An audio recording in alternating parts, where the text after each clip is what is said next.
नेपालले वुमेन्स साफ च्याम्पियनसिप 2026को समूह ए विजेता बन्दै आइतबार सेमिफाइनलको यात्रा तय गरेको छ।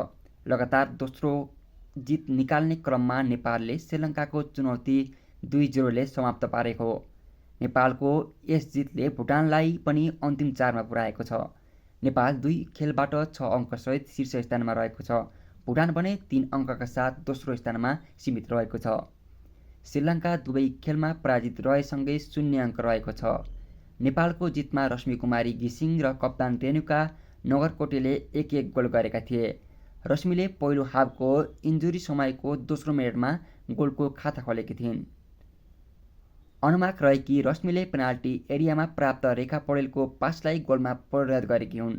रेणुकाले 60औं मिनेटमा दोस्रो गोल थपिन्। उनले पेनाल्टी एरिया बाहिरबाट प्रहार गरेको चिप सुन्दर गोलमा परिणत भएको थियो।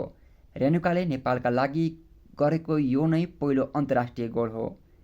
यसै खेलबाट बिर्सना चौधरीले नेपालका लागि डेब्यु गरेकी छिन्।